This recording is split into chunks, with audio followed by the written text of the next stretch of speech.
பசங்களுக்கு பார்த்தீங்கன்னா, குடிக்கிறதுக்கு சுடு தண்ணி அடுப்புல வச்சு விட்டுட்டு, நம்ம சமைக்கிறதுக்கு ரெடி பண்ணிர்லாம். அரிசி ஊற வச்சுட்டு, மிளகா கிள்ளி சாம்பாருக்கு பருப்பும் ஊற வச்சுட்டேன். ஸ்நாக்ஸுக்கு பார்த்தீங்கன்னா, நைட்டே ஊற வச்ச பச்சை பட்டாணி இருக்குது.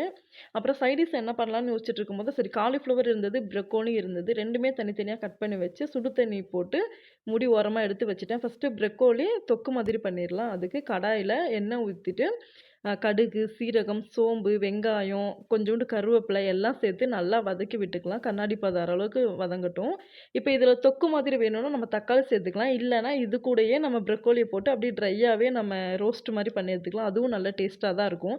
எனக்கு கொஞ்சம் தொக்கு மாதிரி தான் வேணும். அதுக்காக இது கூட இஞ்சி பூண்டு பேஸ்ட்டு சேர்த்துட்டு, கூடயே தக்காளியும் சேர்த்து நல்லா சிம்லயே வதக்கி விட்டுக்கிடலாம். இது சிம்ல வதங்கட்டும். அதுக்குள்ள எனக்கு சூடா ஏதாவது குடிக்கணும் போல இருந்தது.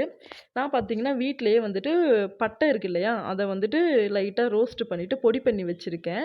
இப்ப நம்ம அத குடிச்சிட்டு வர்றதுக்குள்ள இது சிம்லயே நல்லா வதங்கிட்டு இருக்கட்டும். இப்ப பார்த்தீங்கன்னா, 1 ஸ்பூன் வந்துட்டு அந்த பட்டை பொடி போட்டுட்டு கொஞ்சம் ஹாட் வாட்டர் ஊத்தி நான் குடிச்சிட்டு வந்துர்றேன். மொளகா கிள்ளி சாம்பாருக்கும் பார்த்தீங்கன்னா, ஆல்ரெடி நான் வெங்காயம், பூண்டு எல்லாமே நான் உரிச்சு வச்சுட்டு, பருப்பு தனியா வேக வச்சு எடுத்து வச்சுக்கலாம். இப்ப குடிச்சிட்டு வர்றதுக்குள்ள இங்க பார்த்தீங்களா, நல்லா சூப்பரா நல்லா தக்காளி மசிஞ்சிருச்சுது. இப்ப இது கூட பார்த்தீங்கன்னா, கொஞ்சம் மஞ்சத்தூள், கொஞ்சம் சோம்பு தூள் கொஞ்சம் போட்டு, அப்புறம் கரம் மசாலா பொடி போட்டு, வீட்லயே குழம்பு மிளகாய் தூள் இருக்கும் இல்லையா?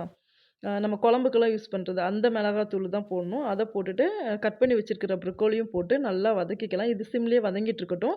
அதுக்குள்ள பார்த்தீங்கன்னா, நான் காலிஃப்ளவருக்கு 65 பண்றதுக்கு அதுக்கு ரெடி பண்ணிக்கிறேன். அது கூட கொஞ்சம் மஞ்சத்தூள், கொஞ்சம் தனி மிளகாய் தூள் போட்டு, இங்க பக்கத்துல பார்த்தீங்கன்னா, வீட்லயே அரைச்சு வச்ச 65 மசாலா கிடைக்கும். அது நான் வாங்கி வச்சிருக்கேன். இது கூட கொஞ்சம் கரம் மசாலாவும் போட்டுட்டு, அந்த 65 மசாலாவும் இது கூட நல்லா சேர்த்துக்கிறேன். சேர்த்துட்டு லைட்டா அரிசி மாவு ரொம்ப போடக்கூடாது. ஹார்ட் ஆயிரும். சும்மா ஒரு 2 டீஸ்பூன் அது போட்டுட்டு, அது கூட பார்த்தீங்கன்னா, இஞ்சி பூண்டு பேஸ்ட்டு, அப்புறமேட்டு கருவேப்பிலை இதெல்லாம் போட்டு நல்லா மிக்ஸ் பண்ணி எடுத்து வச்சுக்கலாம். அது நல்லா ஊறட்டும்.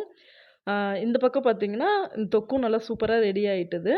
நம்ம மொளகா கிள்ளி சாம்பாரும் நல்லா சூப்பராவே ரெடி ஆயிடுச்சுது.